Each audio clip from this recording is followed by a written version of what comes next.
Hello, I'm Joel Alsop, and welcome back to St. Jude Storied Lives. In each one of these episodes, we invite you to get to know a St. Jude patient family, to hear their cancer story in their own words, but also to hear about their lives outside of treatment. I was a patient at St. Jude Children's Research Hospital when I was a kid, and I can tell you, there's always been a lot more to me than my diagnosis. That being said, sometimes a family has a relationship with St. Jude for decades, and that's the case for Jessica and her son Charlie, who's a St. Jude patient. A lot of our friends have called it a terrible, wonderful place because you're glad to be there, but you don't want to be there. Yeah. It was a heaviness. I was like, I can't walk in here. I can't do this. But when we walked in, like, it was nothing like I remembered it. I think if it had been exactly the way that I remembered, it would have been harder. But it was like a set of new memories. So Jessica knew about St. Jude before Charlie was diagnosed. And that's because her older sister was a patient here in the 1980s. Everyone who works here does everything they can to save every child. But the difficult reality is that not every child survives. And Jessica's sister Stacy passed away when she was only 10 years old. It was Christmas Day when she died, and it was about 7 o'clock in the morning about that time. And so we were opening Christmas presents at my grandparents' house, and my mom and dad came in and said, that she was gone. And I just packed up my stuff, and I remember going back home, and then we had her funeral a couple of days later, and I never thought that we would be in the halls of St. Jude ever again. And so it was 34 years later that all of a sudden I'm bringing my kid into St. Jude. Mm-hmm. And it was just the strangest thing, the way that Charlie, that the cancer was found. It was an accident, but his brother Bo had a cyst in his brain. This was 2020, right before the world went on lockdown. It was in March. So that summer, everybody was stuck in the house. So bored. The libraries were closed. I mean, places were on lockdown. And so the boys were chasing each other upstairs. And Charlie had tied a rope around his waist. And Bo's waist, And too. Bo's waist. Okay. And they were dragging each other around. Good old-fashioned fun. We were just like, totally fine. So like the bathroom connects to the hallway in my room. So we were just running around in circles in between. And I yelled up the stairs, somebody's going to get hurt. Y'all quit. And I hear this tremendous thud. What's the matter? What's the matter? And Charlie's like hysterically crying. And I run upstairs. What's the matter? What's the matter? And his toes are broken. They're crooked. And I'm like, oh my goodness. And I would not have taken him to the doctor for broken toes, but we had our deductible with Bo. So we took Charlie and he said, yep, those are broken. So he just put a boot on him. And so he said, come back in a couple months. Yeah. Came back in a couple months and he goes, they're still broken. That's weird. You come back in another month. Okay. So Charlie starts playing soccer, and when he's running, he's not swinging that arm. I'm like, why aren't you swinging that arm? I am swinging that arm. No, you're not. And my husband's like, you're a hypochondriac. And he's not the one that has health problems. It's the other one. I'm like, no, he's not swinging his arm. Yeah. He's just like, And so which arm was this, Charlie? Left arm. So we go back to the doctor. And so the nurse comes in, and I said, can y'all x-ray his arm? And she goes, ma'am, you cannot come in here and ask for an x-ray of the arm. The doctor has to order that. And I was like, okay. So she goes out and says, crazy mom in exam room 1 is asking for an x-ray. And so he said he hears a voice say x-ray him. And he said, he believed it was the voice of God. And, we're Christians. We, we believe, maybe that, was. Anyway, he goes x-rays Charlie. And because we're during COVID, like he's got the mask on, but I can see from here up that he has worried looks on his face. We also knew him because like he was my brother's best friend's grandfather. Okay, got it. So he knew we weren't crazy people in exam 1. Anyway, he says, he goes, Tupelo is a small town. He goes, I can't get y'all in for a CT and MRI till next week. And he was like, is that okay? And I'm like, yeah. And he goes, well, don't cancel it. And I was like, okay. So I go home that night. I couldn't sleep. I'm telling my husband, like, something's wrong. And because I had grown up in Memphis, I had dealings with Campbell Clinic. So I just called and they said, we have a cancellation. Can you come tomorrow? And I was like, okay. So we show up the next day. And this doctor, he does fresh x-rays, and he's kind of looking, and he's like, I don't know what that is. There's something in his arm. It's very strange. There's a fracture, and like the bone looks strange. And so he said, I'm going to show this to a colleague of mine. And so it was about an hour and a half back to Tupelo. So we get in the door. My phone rings. I'm like, who's that?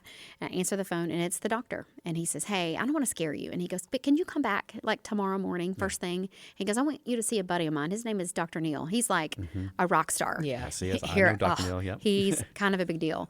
And so, well, we didn't know that. We didn't know who Dr. Neal was. So I start Googling this guy. I'm like, who is he? What has he done? And I start reading that he's growing bones in children in St. Jude. And he's doing all these incredible things. And I'm like, all right, maybe he's he's legit. So we go see him. Well, the door opens and he and his entourage come in. He's got students behind him, even during COVID. Like he had his students because he's a big deal. And he said, sorry, you guys have had to wait. And I was like, that's okay. And he goes, I've just been getting paperwork ready. And I was like, why? And he said, oh, this was a Friday. And he said, y'all are going to St. Jude on Tuesday. And I was like, do what? And so he was like, yeah. And he goes, that's where you're going. And I was like, okay. I was like, why are we going to St. Jude? And he goes, oh, I think he has a tumor. And I was like, And so, as a parent, you never think you're going to hear that. I was like, no, like you've got him mixed up with somebody else. And so when we walked into St. Jude, like it was a heaviness that like I was like, I can't walk in here. I can't do this. But when we walked in, like it was nothing like I remembered it. I think if it had been exactly the way that I remembered, it would have been harder. But it was like a set of new memories, and we come in and we meet these doctors and they're like running all these tests. Charlie had the scans and stuff on his 11th birthday. And I mean, he was not a happy camper. There's to a be video here. somewhere. Yeah, no, I'm sure you want to be doing anything but having scans. No. There's a security video somewhere where he's fighting like 15 of us. And it was every time we go down to CT, there's a guy with white hair down there, bless his heart. And he's like, hi, Charlie. And I'm like, oh, how embarrassing. It happens. All of us have had our finer moments when you're going through a rough time like that. So when you get here, what do they tell you is the official diagnosis? They come into the room and they say it's Ewing sarcoma. It is a bone cancer. It's aggressive and it's everywhere in his left arm. And they were like, it's not anywhere else in his body. It's a miracle that it's not anywhere else in his body. It was just in the ball of his shoulder and it was in his humerus in his left arm down to his elbow. And so it was so shocking that we didn't even tell family. We didn't tell. It was several hours. We ended up doing it a Facebook post because it was easier than having to call people individually, Gotcha. And so Charlie started chemo. So how much did it entail? Like how long was he going through chemotherapy? He did it for 9 months. Okay. We had to do it inpatient. So, I mean, it was during COVID and St. Jude was on lockdown and nobody could come and we were by ourselves and, he did 14 rounds. So I guess he did about 7 rounds of chemo and then we had to wait until his numbers were good. And then that's when Dr. Neal did the surgery. Okay. So what did the surgery entail? What did Dr. Neal have to do? They took the ball of his shoulder. And then they took his humerus down to his elbow, took it out. But the interesting thing was the night before, he had to have an injection of some kind of dye, and it was green.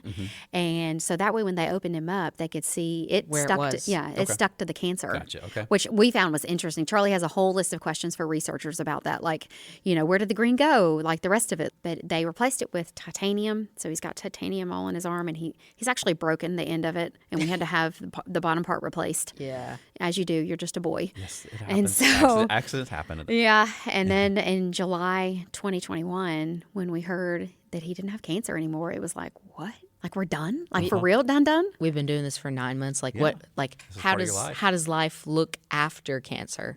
And Charlie, for you, after you finally got over that initial fun times on your 11th birthday, how did you find St. Jude? What did you think about it once you were here? It was a lot of our friends have called it a terrible, wonderful place because you're glad to be there, but you don't want to be there. Yeah. But St. Jude, just so much gratitude for them because, like, if it wasn't for St. Jude, I probably wouldn't be here today.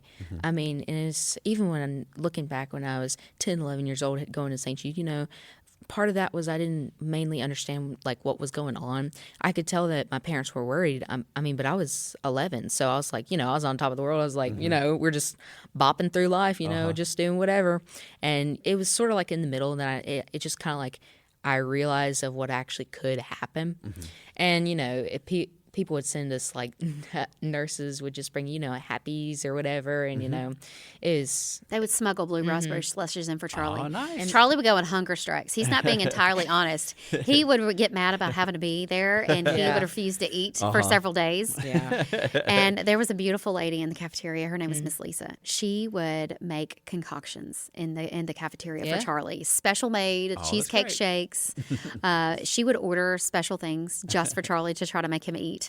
And so she was an incredible person. But she is just one of the people down there who just, they will bend over backwards for these kids to get them to eat. It doesn't, when he didn't want to eat anything, and all of a sudden he would say, well, maybe I'd like to have, and I'd be like, okay. Because it's important. Nutrition is important when you're going through this and you're sick all the time. Your body needs food. For sure. Like our church and our friends, they took care of us so much because like even she'd work in the day school at our church in Tupelo. So like one of the pastors came out and was like, are your tires bald? And she was like, I don't know. She was like, well, that they are. And one of the church members wants to pay for new tires. You go over to Firestone. It's already paid for and everything. They just took care of us just But that so wasn't much. my priority, so I didn't even look at my tires. No. I was just like, we got to go back and forth. And he was like, what do you mean you don't know if your tires are bald? And I was like, because. Yeah. But it was our community and our church, my family, they paid bills for us. St. Jude did a lot, and there were organizations that paid our mortgage while we were here because we went from 2 salaries down to 1, and it was hard. Yep. It was super hard. And my husband continued to work and look after our younger son, all during treatment. He brought Charlie for a few times, but I did all the chemos. Yeah. And just so we have context too, can you tell me about your family now? How old are your kids and what? Charlie's 14 now, and then Bo is 12. And then I'm super old, and my husband is super old. So Bo would have been 9 then when Charlie was diagnosed. Yes, How and did it was Bo do with that? intensely difficult for him because, and he's just now kind of opening up about it. But he said he would sit in class and be like, I wonder if Charlie's cancer is doing okay. Is it back? Is it, is it responding? Is it? I guess somebody will come tell me, And he wasn't allowed to come up here because of the COVID rules. Yeah. And when we would come home, I mean, Charlie was so sick. And did you feel as not only being a mom but a sibling at one point of a patient? Yes. Did you feel that extra empathy for Bo? Because I was not allowed to come.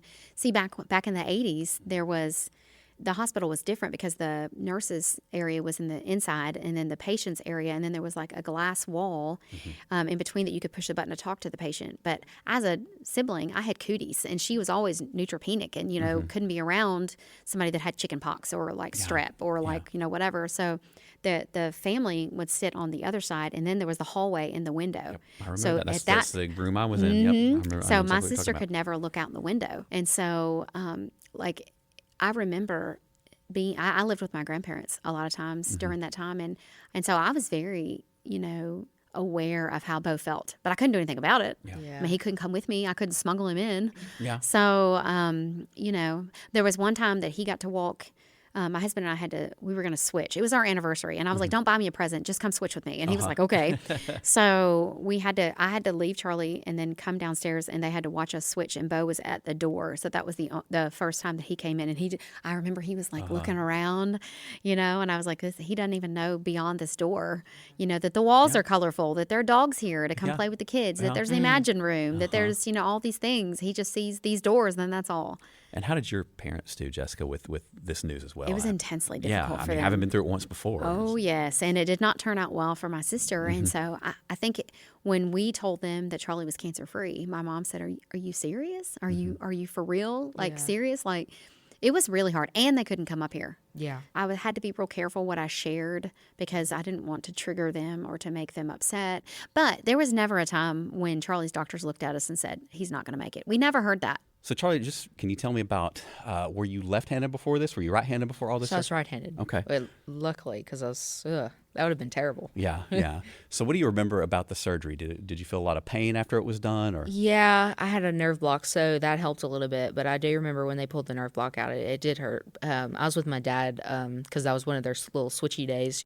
So I'm staying with my dad, and I remember vividly because I was on all the sleepy drugs and painkillers and everything. So I vividly remember, we were playing some game, and it was like I couldn't use my left arm because it was in a sling, and I couldn't move it because of the nerve block and everything. So I was using my face and using the other hand. We were playing a game. It was fun. Has it been different, making that adjustment with your arm, or are there things that you feel like you wanted to do that you're not able to do, or are you kind of pushing through and trying to get everything? Yeah, soccer, because that was kind of one of the things, because I love soccer. I love watching soccer. I love playing soccer. And, that was one of the things where I was like, can I still play soccer? And Dr. Neal was like, no, you can't, because if the ball would hit your arm, it would snap your arm and all sorts of bad things. I was like, oh, man, but you're either playing soccer or you're dead. So But he also asked to jump out of an airplane. Yeah. And Dr. Neil, yeah, I mean, like, that's a high impact we sport. have a friend that does that, and Yeah. they both at the same time screamed at the top of their lungs, "No!" And so He said, Charlie, do you really want to do that? I was like, yeah, that would be cool. And I read specifically too, there's a different way you ride your bicycle now, or a different setup you've got. Yeah, so we so we had the your normal handlebars, so we flipped them backwards. So they're like closer because I can't really like reach my arm out that far, just because like I have half a rotator cuff.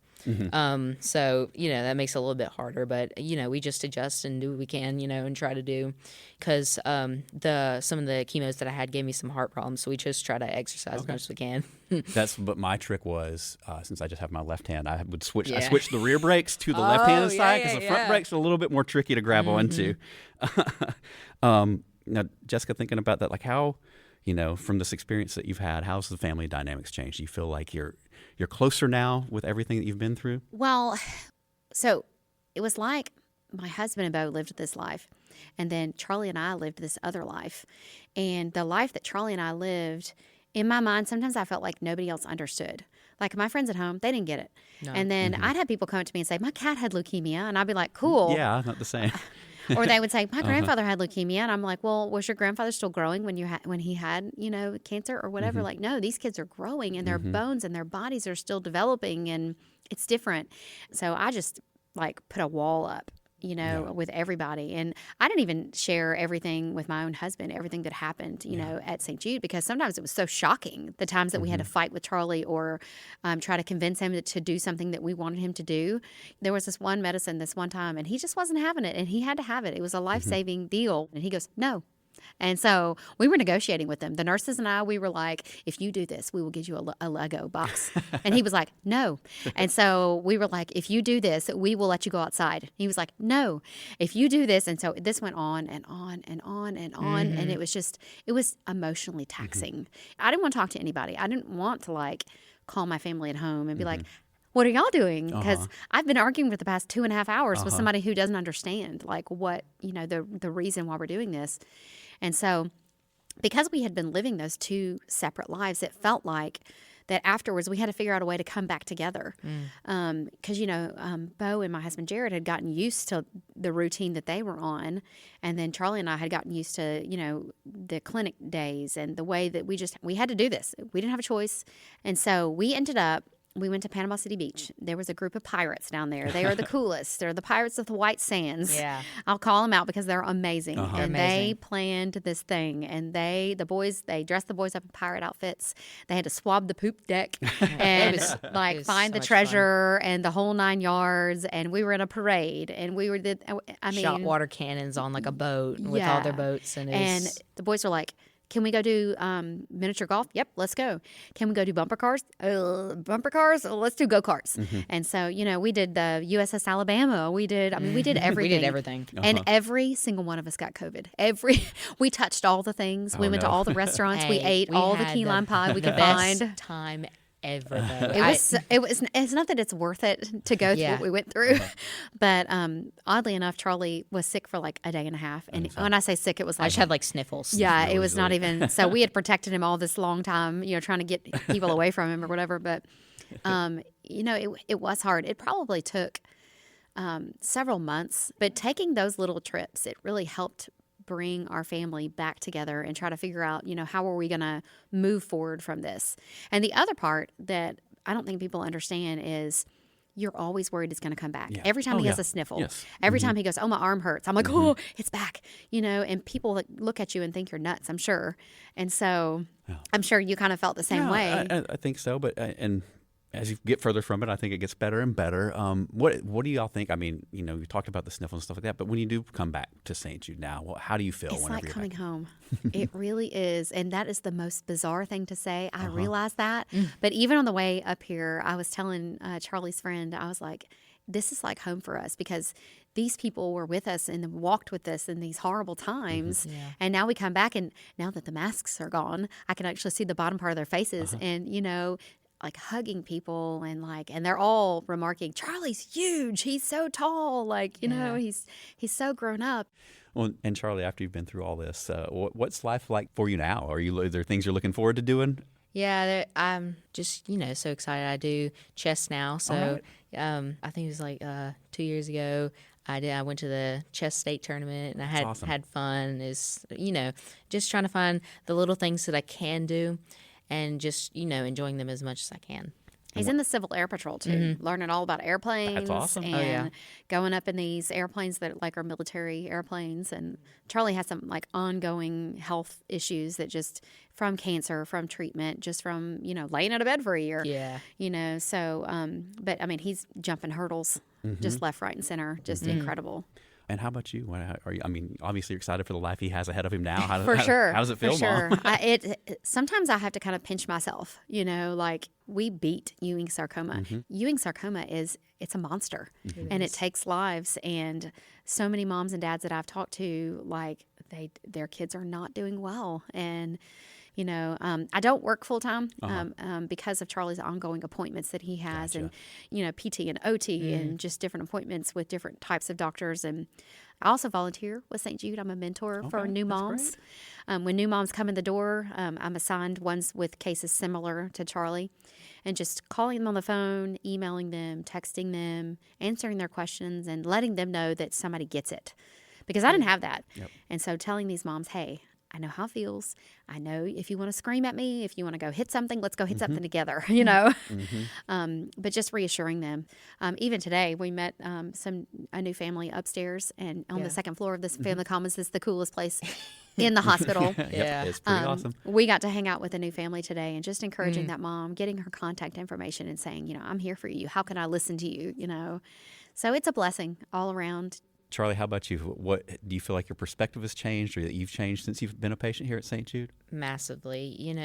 I love to advocate for St. Jude. Anytime they're like, hey, can you do this? We're like, yes. I talked to some moms and some kids myself, and I was, just talking to them, saying, I understand what you went through. I understand those feelings, and you're going to get this, and it's only for a season. This is not forever. Because I feel like when I went through this, me and my mom both felt that, this is forever and it's going to last forever. But to know that it is only a season and it does not last forever. And, I feel like, just my perspective has changed on cancer because, you flick through TV and you always see the cancer commercials for St. Jude or for some other hospital. And, I just feel like, when I see them, I'm like, yeah, I went through that, and that's really cool, what they went through. And now we actually listen to them instead of just, just flicking through, because she would tell me all the time, about her, my aunt, her sister. And, when the St. Jude commercial came on, we just keep going because, it just felt like that they just wanted to avoid St. Jude as much as possible. So when I went through it and I survived it, I feel like for my mom and for my grandparents, it was just like a full healing circle because, to understand that St. Jude, what they actually do matters, and that they're currently, and actively researching, they want to make a cure. Well, you give such a beautiful perspective and such a beautiful answer. And Charlie, we're just excited to see what you're going to do. Well, he wants to think about being a researcher. We're setting up, we're supposed to have a meeting with a researcher, and Charlie has 15 questions he wants to ask the researcher. And so he was talking about being a pilot, which he still may be a pilot, but now he's looking at pathology or, researching. Yeah. And his brother wants to be a pharmacist. Okay. And so the other day he was saying, well, I could be a pathologist at St. Jude and you could work in the pharmacy and we could have lunch together. Well, whether it's a pilot or a researcher, whatever you want to do, I know there are great things in your future, Charlie. So thank you all so much for having taking us. time and sharing your story today. Oh, yeah. It's been great.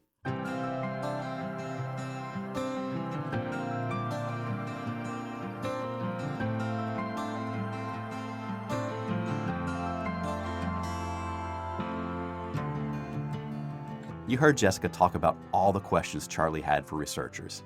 It turns out he got to ask those questions inside one of the labs here at St. Jude. And if you missed seeing that on the Today Show, you can find a link to the video in the episode description. Continuing research is one of the most important things we do at St. Jude. We like to say, we won't stop, but that's only because you keep us going. Thank you for your support.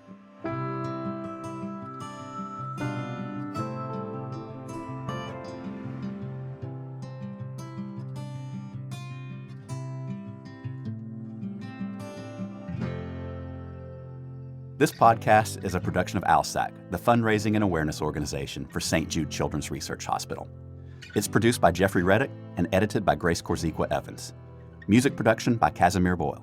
Recorded by Jason Latshaw, Nathan Black, Bobby Mitchell, Orlando Pilez, and Dan Yohe. I'm Joel Alsop. Thanks for listening.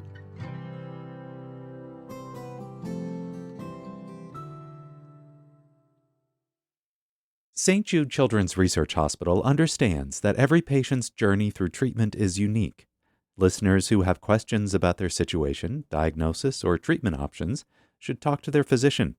These personal stories are not intended to provide medical advice.